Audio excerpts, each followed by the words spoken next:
పాపం తెలంగాణ ప్రజలు రైతుల కోసం గోసపడుతుర్రు. ఇవాళ అది ప్రతి ఒక్కరు చూస్తుర్రు. కొత్తగా అంటే మామూలుగా వ్యవసాయం చెయ్యని కుటుంబాలకు కూడా మీన్స్ హైదరాబాద్లో ఉండి మంచి మంచి హై ఫై లైఫ్ గడుపుతున్న వాళ్ళు కూడా చూస్తున్నారు. అరే ఇంత ఇబ్బంది పడుతున్నారా, ప్రభుత్వానికి ఏం పోయే కాలం వచ్చింది, కనీసం మినిమం మానవత్వం లేదా, మినిమం కట్టసి లేదా, బాధ్యత లేదా, వాళ్ళ పరిస్థితిని గమనించవచ్చు కదా, వాళ్ళని ఆదుకోవచ్చు కదా అని మాట్లాడుకుంటున్న పరిస్థితి కనపడుతుంది. వాళ్ళ స్కూల్కి వెళ్ళే పిల్లల నుంచి దగ్గర నుంచి కాలేజీలు చదువుకునే పోరగాండ్ల వరకు కూడా ఇదే అనుకుంటున్నారు. కానీ వాళ్ళ ప్రభుత్వానికి మాత్రం చీమ కుట్టినట్లేదు. పాపం రైతులు మొన్న ఏమనుకోరు తెలుసా, రేవంత్ రెడ్డి ఇన్నిసార్లు ఢిల్లీకి పోయిండు, 52సారి, 40సారి, 30సారి, 20సారి, 10సారి అని ఇట్లా మొత్తం మనం ఎన్నిసార్లు ఆ లెక్కల్ని చూసినాం.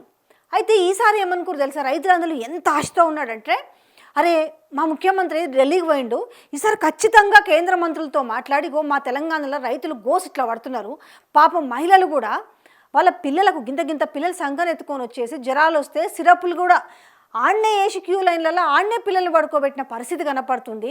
పాపం ఏజ్ బారున ఏదో స్పృహ తప్పి పడిపోతున్నారు, నిరసనలు చేస్తున్నారు, నిర్బంధాలు చేస్తున్నారు, పరిస్థితి చాలా ఘోరంగా ఉందని చెప్పి అట్లా కేంద్ర మంత్రులకు వివరించి వాళ్ళతో బతిలాడి ఆ యూరియా కొరతను తీరుస్తారేమో అనేసి 1000 కళ్ళతో చూసిరు. ఏమైంది తెలుసా, ఆఖరికి మాకెందుకు పోయి యూరియా సంగతి ఎక్కడటన జావండి అట్లనే ఉంది ఇవాళ ముఖ్యమంత్రి తీరు. నిజంగా ఇంత గోస పడుతురు కదా యూరియా కోసము, వాళ్ళకి ఏదో ఒక్క మాట, మేమున్నాము, మిమ్మల్ని ఆదుకుంటాను, నేను ఢిల్లీకి పోతాను, నేను కేంద్ర మంత్రులను మాట్లాడతాను, అవసరమైతే నేను మోడీని పట్టుకొని కాలరో పట్టుకొని అయినా సరే నేను యూరియా తీసుకొచ్చి మీకు ఇస్తాను, లేకపోతే అసలు నేను హైదరాబాద్లో తెలంగాణలో కాలే పెట్టనని మాట్లాడాల్సిన రేవంత్ రెడ్డి దేనికోసం పోయి కేంద్ర మంత్రులతోటి మంతనాలు చేస్తుండే తెలుసా. కదా 4th సిటీ ఒకటి కడుతున్నారట, చాలా మందికి తెలుసా ఇది.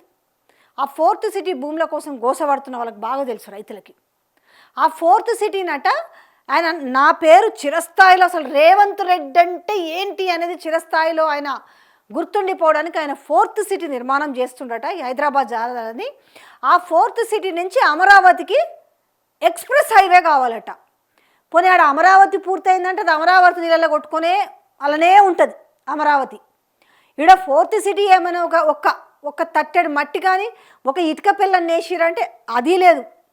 కానీ ఇవాళ కేంద్ర మంత్రులతో మంతనాలు చేస్తుంది ఏంటంటే మా అమరావతికి ఈ 4th సిటీ నుంచి ఎక్స్ప్రెస్ హైవే వేయమనేసి ఇవాళ ఈయన ఢిల్లీకి పోయి కేంద్ర మంత్రులతో మంతనాలు చేసింది ఇందుకేనట. ఇంక ఏం చేయాలి చెప్పండి, ఇప్పుడు వచ్చింది కదా, ఇక రేపు ఖచ్చితంగా లోకల్ బాడీ ఎలక్షన్స్ పెట్టే పరిస్థితి ఆసన్నమైంది కదా. ఆ 50% క్యాప్ తొలగించేసి కదా గవర్నర్ ఆమోదం తెలిపిండు కాబట్టి.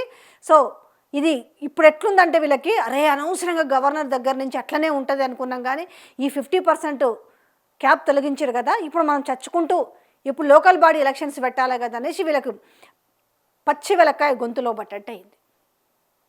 కనీసంగా పొయ్యిగో మేము కేంద్ర మంత్రుల దగ్గరికి పోయి యూరియా కోసం కనీసం మేము బతిలాడినాము, వాళ్ళతోటి కొట్లాడొచ్చినాము, మీకు అంత కాకపోతే కొంతనైనా తీసుకొచ్చి ఇస్తామన్న మాట కూడా లేదు. కానీ అసలు కట్టని దానికి గింత మట్టి తీయలేదు, ఒక తట్టెడు మట్టి తీయలేదు, ఒక ఇటుక పిల్ల అండ్లేయలేదు.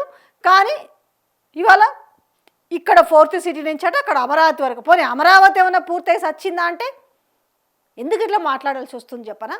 ఇవాళ రైతులు గోసపడుతుంటే ఎక్కడ చెప్పండి, ఒక్క ప్రాంతమా, తెలంగాణ వ్యాప్తంగా బారులు తీరి మొన్నటి దాకా అసలు యూరియా కొరతే లేదని మాట్లాడిన ప్రబుద్ధులకు దేంతో సమాధానం చెప్పాలి ఇప్పుడు. కళ్ళుండి గుడ్డివాళ్ళైనరా, లేకపోతే చెవులు ఉండి చెవిటివాళ్ళైనరా అనుకోలేదు. చెవులలో సీసం పోసుకురా, కళ్ళలో ఏమన్నా తెల్ల జిల్లేడు పాలు కొట్టుకున్నారా. కొంచెం మన సిగ్గుండాలి కదా మంత్రులకు కూడా. ఆ మాట మాట్లాడేటోళ్ళకి చెప్తున్నా, అరే అంత హృదయ విదారకంగా అక్కడ మనకి ఇష్యూస్ కనపడుతున్నాయి, విజువల్స్ చూస్తున్నారు, దాన్ని కూడా ఏం చేసిరు, బీఆర్ఎస్ మెడకు చుట్టాలనే ప్రయత్నం చేసిరు.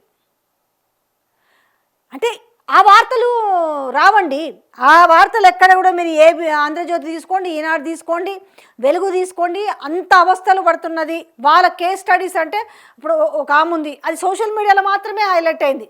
తన బిడ్డకి జ్వరం వస్తే అక్కడనే ఆ లైన్లో కూర్చొని సిరప్ పోసి ఆ లైన్లో పడుకోబెట్టిన, అట్లాంటివి రావు. పెద్దగా వస్తాయి. ఇక్కడ గ్రూప్ 1 పరీక్షకు సంబంధించి ఆల్రెడీ హైకోర్టు మొట్టికాయలు వేసింది, మీరు తిరిగి రీవాల్యుయేషన్ చేస్తారా లేకపోతే 8 నెలల్లోగా మళ్ళీ పరీక్షలు పెడతారా అని చెప్పేసి మొట్టికాయలు వేసింది కదా. ఆ వార్త రాదు, ఎందుకంటే ఆ వార్త ఎక్కడ వస్తుందో అని ముందే లీకులు ఇచ్చి పెడతారు. కేటీఆర్కి సంబంధించి ఈ కార్ రేస్కు సంబంధించి గవర్నర్ ఆమోదం తీసుకుంటాము, ప్రాసిక్యూషన్ చేస్తాము, ఈ వార్త వస్తుంది. అక్కడ కూడా అంతే కదా, ఏడ చూసినంతే. ఎంత దౌర్భాగ్యం అంటే నాకు అనిపిస్తుంది మీడియా కన్నా కొంత మనస్సాక్షి ఏమన్నా మిస్ అయిందా. సరే, ఒక పార్ట్ ఆఫ్ ది మొత్తం ఒకవేళ వాళ్ళ భజన వార్తలు వేసుకున్నా, ఇంకొక దాంట్లో కనీసం ఇంకో పక్క స్పేస్లో కనీసము వాళ్ళ సమస్యలన్నా వేయాలి కదా, అదీ లేదు. నిన్న చూసిరు కదా పేపర్లలో ఎక్కడ చూసినా అని ముందే గీసి చేసినాం. ఈ కార్ రేస్కు సంబంధించిన కేసుకు సంబంధించిన విషయాలు, ఎందుకంటే ఆ గ్రూప్ 1కు సంబంధించి అవకతవకలు, భారీ స్కాము, ఈ దొంగలు ఎట్లా కలిసి పోస్టులు అమ్ముకున్నారు, ఏ రకంగా అమ్ముకున్నారు, తెలుగు మీడియం వాళ్ళకి ఎందుకు రాలేదు ర్యాంకులు, ఇంగ్లీష్ మీడియం వాళ్ళకి ఎందుకు వచ్చినాయి, ఒక దగ్గర రాసిన ఎగ్జామ్ సెంటర్లో వాళ్ళకే ఎట్లా వచ్చినాయి, ఇవన్నీ కూడా ఓపెన్గా తెల్లమైపోయిన పరిస్థితి. అసలు ఆ పేపర్లను ఎవరు దిద్దిరు, జూనియర్ లెక్చరర్స్ ఎందుకు దిద్దిండ్రు, సీనియర్లు ఎందుకు దిద్దలేదు, అసలు అవగాహన ఉన్న వాళ్ళు కనీసం తెలంగాణ ప్రాంతం కానీ తెలంగాణ చరిత్ర గురించి కానీ అవగాహన లేని వాళ్ళు ఆ పేపర్లు ఎట్లా ఇలా ప్రతి అంశం బయటకు వచ్చింది. తీసుకుపోయి కోర్టులో ఏం చేస్తే ఏమైంది, రీవాల్యుయేషన్ చేయాలని చెప్పింది. ఇప్పుడు ఆ వార్త వస్తే ఏమవుతుంది, ఇజ్జత్ పోద్దని. ఇప్పటికేదో ఇజ్జత్ పోలేదు, అంతా బాగున్నట్టుగా. ఇవాళ ఢిల్లీకి పోయి ఇలా కనీసం యూరియా గురించి ఏమైనా తిప్పలు పడి కొన్ని యూరియా బస్తాలు ఏమైనా తెస్తాడనుకుంటే వీళ్ళకి మంతనాలు దేని గురించి అంటే 4th సిటీ కావాలి. ఇప్పుడు కట్టని 4th సిటీ, ఆడ లేని అమరావతి, ఈ రెండింటికి మధ్యలో ఇప్పుడు ఎక్స్ప్రెస్ హైవే కావాలి. ఈడ ఉన్న నా అందం చూడమ్మా నా సందం చూడన్నట్టు సామెత ఉన్నట్టుగా ఆడ దాన్ని చూడాలి, నీళ్ళల్లో ఉన్న అమరావతిని చూడాలి, ఈడనేమో ఒక ఇటుక పిల్లయని 4th సిటీ చూడాలట. ఎంత దౌర్భాగ్యం చెప్పుండ్రి. వీళ్ళు మళ్ళా సోషల్ మీడియాలలో దేవుడా తలకాయ తీసి ఎడబెట్టుకోవాలో అర్థం కాదు తెలుసా, చెప్పిస్తుంటారు. అసలు ఆడు మగాడ్రా బుజ్జి, తెలంగాణ సీఎం గురించి మాట్లాడుతుంటారు. ఏటాడు మగాడ్రా బుజ్జి, ఎవ్వరు చేయలేని పనులు కరెక్టే, ఎవ్వరు చేయలేని పనులను రేవంత్ రెడ్డి చేసిండు. ఏం చేసిండు తెలుసా, ఇవాళ తెలంగాణ ప్రజల్ని మొత్తము అగాధంలో నెట్టేసిండు. ఎవ్వరు చేయలే, అతను మాత్రమే చేసిండు. ఇంటికి ఒక పనికి మన చిల్లర కొడుకుంటారని మాట్లాడుకుంటారు కదా, ఆ దఫలో ఇవాళ మాట్లాడుకోవాల్సిన పరిస్థితి వచ్చింది. ఇవాళ తెలంగాణ అనే ఒక పెద్ద కుటుంబానికి ఎందుకు పనికిరాని ఒక కొడుకున్నాడని మాట్లాడుకుంటున్న పరిస్థితి కనపడుతుంది, కళ్ళ ముందు కనిపిస్తుంటే. ఇంకా సోషల్ మీడియాలో వీడు ధూరుడు, వీడు శూరుడు, వీడు ఏమో చేసిండు అంటే ఏం చేసిండ్రు అంటే ఏమీ ఉండదు. మళ్ళీ ఇవాళ ఒక్కడు ఇంతోడు అంతోడు లేచి ఎగరెగర ఆడిండ్రు కదా, ఎందుకు యూరియా గురించి మాట్లాడరు, ఎందుకు ప్రెస్ మీట్లు పెట్టి ఏమేమో పెద్ద పెద్ద పొంకనాలు కొడతారు కదా.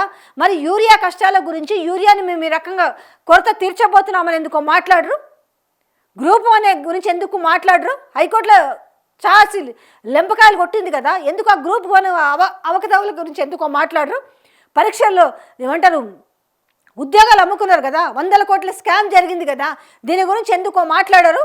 మళ్ళీ కొంతమంది చెప్తుంటారు కదా, అసలు మేము చేసిన వీడియోలు ఎవ్వడూ చేయలేదని. ఏం చేసిరా బాయ్ మీరు వీడియోలు, ఒక లగచర్ల ఇష్యూ చేసిరా, ఒక హైడ్రా బాధితులు చేసిరా, ఒక మూసి బాధితులు చేసిరా, ఇవాళ యూరియా కోసము నానా కష్టాలు పడుతున్నారు కదా, ఆ వార్తను చేసిరా, ఏం వార్తలు చేసిరా అని ఏడ భూములు కనపడితే పోయి ఆ భూములలో పడి దందాలు చేసుకుంటూ మాట్లాడుతున్న వాళ్ళు ఇవాళ అసలు మేము చేసిన వీడియోలు ఎవరు, కరెక్టే, మీరు చేసిన వీడియోలు ఎవరు చేయలే, మీరు చేసిన దందాలు ఎవరు చేయలే, మీరు చేసిన వసూళ్ళు ఎవరు చేయలే, మీరు చేసిన బ్లాక్మెయిల్ ఎవరు చేయలే, కరెక్టే, మీరు ఒప్పుకుంటున్నారు నిజం.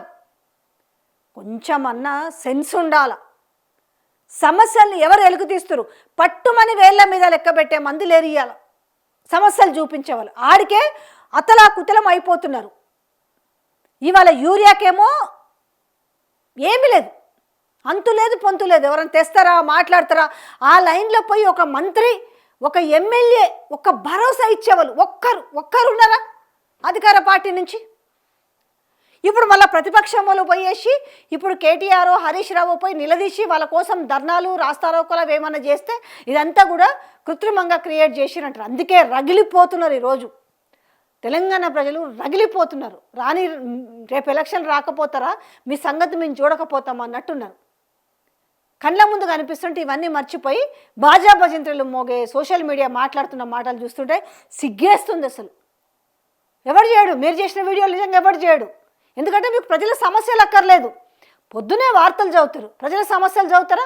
ఆ పత్రికలు రాయారు, ఆ పత్రికలు చదివే మీకు నోర్లు రావు.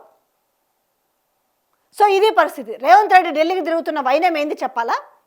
ఇవాళ ఆయన యూరియా గురించి కాదు పోయి కలుస్తుంది కేంద్ర మంత్రుల్ని. ఆయనకు కావాల్సింది ఇలా 4th సిటీకి ఇలా అద్భుతమైన ఎక్స్ప్రెస్ హైవే కావాలట. ఇది తెలంగాణ ప్రజలు గమనించండి ఒక్కసారి.